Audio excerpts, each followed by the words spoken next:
Cuando yo era pequeño vi un documental en el que aparecía lo que yo, desde mi perspectiva de niño, podía percibir como una niña de dos cabezas. Mi madre no tardó en explicarme que en realidad eran dos niñas que habían nacido compartiendo cuerpo en cierto modo. No recuerdo muchos detalles de aquel documental, salvo que ellas, para darse un abrazo, hacían esto. Hasta donde sé, la sociedad, a los chicos y chicas que han nacido siameses, como ellas, los trata con mucho respeto y cuidado. Es un hecho que nunca a nadie se les va a ocurrir la idea de preguntarle a alguien así de quién es el cuerpo o quién es el real. Es una idea estúpida. Pero en el momento en el que alguien se entera de que eres varias personas en una sola cabeza, todo el mundo pierde la cabeza. ¿Cómo es que un niño que ha sufrido traumas en la infancia puede convertirse en varias personas? Y no mal llamadas personalidades, porque no se trata de que sean solamente personalidades, sino que la persona que es en su cabeza se rompe y se empieza a desarrollar por varios caminos divergentes. Eso es lo que conocemos como disociación estructural. En este video te voy a explicar cómo sucede de una manera sencilla y fácil de entender. Este es un video para el mundo. Yo soy Lander en co-conciencia con Charlotte del Sistema del Imperio. Bienvenidos. Primero que nada necesitamos dejar establecido que, según la teoría de la EMDR, existen dos tipos de traumas. Esto podrá sonar un poco aburrido, pero créanme, valdrá la pena. Ya les explicaré a dónde quiero ir con esto.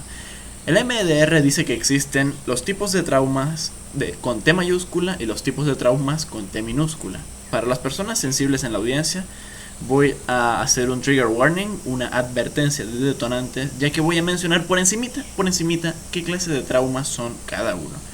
Los traumas de T mayúscula son los que implican abuso físico, violencia, maltrato físicos, que involucran daño al cuerpo. Y los de T minúscula son no necesariamente inferiores a estos, los que son puramente psicológicos, emocionales, que no implican maltrato, pero sí un grave trauma psicológico. Así que debemos dejar establecido que un trauma no es solamente un secuestro, un asalto a mano armada, que te golpeen en la calle, no necesariamente cosas tan terribles. Un trauma puede ser cualquier cosa que te afecte y te provoque una sobrecarga emocional, psicológica. Para ilustrar cómo cualquier cosa puede convertirse en un trauma, en este canal tengo un video en el que hablo del anime Tate no Yusha no Nariagari. Es un anime en el que el protagonista es traicionado y sufre de un fuerte estrés postraumático como resultado de eso. El anime ilustra muy bien cómo el personaje se disocia de la realidad y se traumatiza, a pesar de que lo único que sufrió fue una traición y una vergüenza pública. En ese momento no sufrió violencia ni cosas parecidas, pero sufrió un auténtico y muy severo trauma psicológico. Dejando esto establecido, vamos a hablar de cómo los traumas pueden convertir a una persona en varias. ¿Cómo puedes convertirte en alguien múltiple?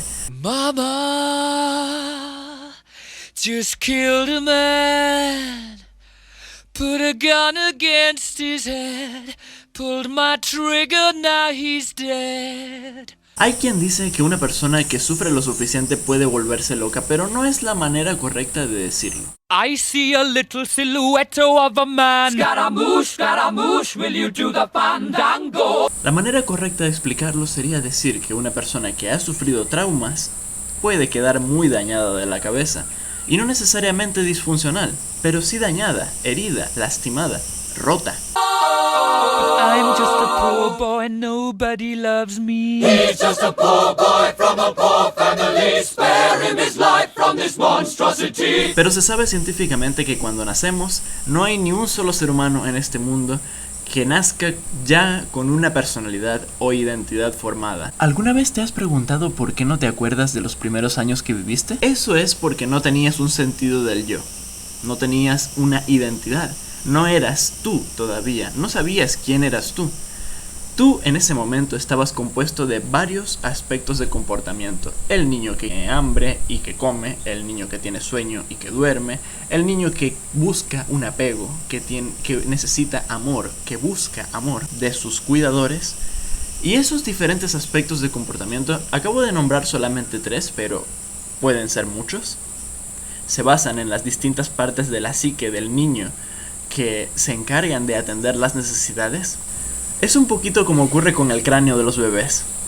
La mayoría de las personas ya saben que cuando un bebé nace, el cráneo no es un solo hueso, sino que son varios huesos que están unidos por cartílagos que son más flexibles. ¿Cartílagos o ligamentos? Me disculpen, no recuerdo muy bien cuál era el término correcto. El hecho es que esos huesos con el tiempo se fusionan y se convierten en el cráneo. Algo así sucede con la identidad. Cuando tú naces, tienes varios aspectos de comportamiento que rigen tu comportamiento, valga la redundancia, y se encargan de que puedas sobrevivir. Entre los 5 y los 9 años de edad, tu identidad, esos aspectos de comportamiento se fusionan en una personalidad, una identidad definida y bien formada que desde ese momento, durante la adolescencia hasta la edad adulta, se convertirá en quién eres tú. Es por eso que durante la adolescencia tienes tantas dudas y quieres experimentar y te preguntas quién eres y todo eso, porque estás en el trabajo de formar esa identidad. Pues, ¿qué pasa cuando hay traumas de la infancia implicados? Traumas severos, prolongados, cuando hay apego desorganizado. El apego desorganizado es cuando no te sientes seguro con tus cuidadores, cuando los mismos que te dan el alimento y el cariño tal vez también sean la fuente de tu miedo y de tu inseguridad, que estés rodeado de situaciones inescapables que te hacen sentir agobiado, que te hacen sentir que no tienes en quién apoyarte, y esta clase de cosas, y muchos más factores específicos requeridos, pueden lograr que esos aspectos de comportamiento en tu infancia no se fusionen, sino que empiecen a desarrollarse por separado, y se conviertan cada uno en una persona diferente. Esto es lo que conocemos como disociación estructural y es lo que provoca el trastorno de identidad disociativo y los trastornos disociativos que implican diferenciación de alters. ¿Qué es un alter? Es un estado alternativo de personalidad o identidad. Es lo que se conoce como una persona, explicado de manera sencilla, es una persona diferente en una misma cabeza. Como bien escucharon al principio del video, les dije que somos Lander y Charlotte, así que en este momento hay dos de nosotros influyendo. Yo, Lander, escojo las palabras y Charlotte les añade un poquito más de personalidad. Para los que hayan visto más videos de este canal entenderán que esto es diferente a cuando hablo yo, Lander, solo. El problema es que existe una terrible desinformación en el mundo. La gente tiene metida en la cabeza la idea de que esto es lo mismo que la esquizofrenia, que uno de nosotros es real y que los demás no lo son, que los demás son alucinaciones. Y esto es muy incorrecto. Si tú tomas un objeto elaborado en vidrio, digamos un tazón de vidrio, y lo dejas caer al suelo, este se quiebra en pedazos. ¿Qué pensarías tú de la persona que te pregunte cuál de esos pedazos es el original?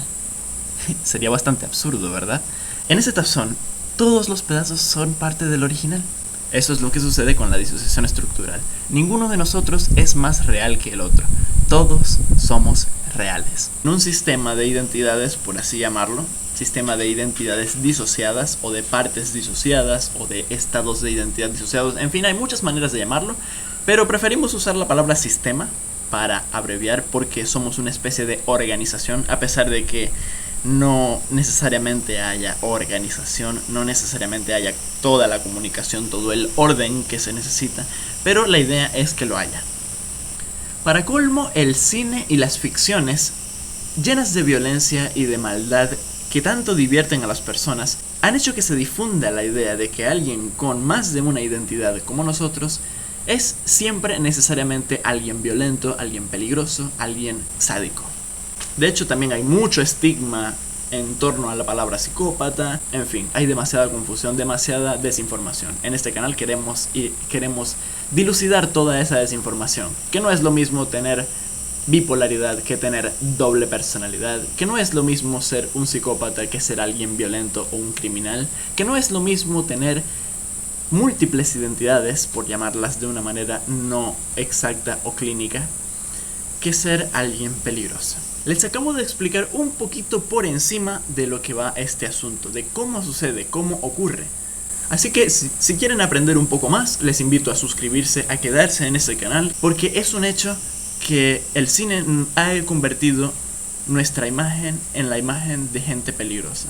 Pero no somos peligrosos, no estamos locos, no somos malos para la sociedad.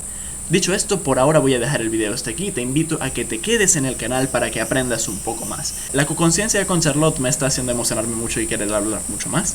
Así que nada, nos despedimos aquí. Somos del Sistema El Imperio. Nos veremos en el próximo video. Hasta pronto.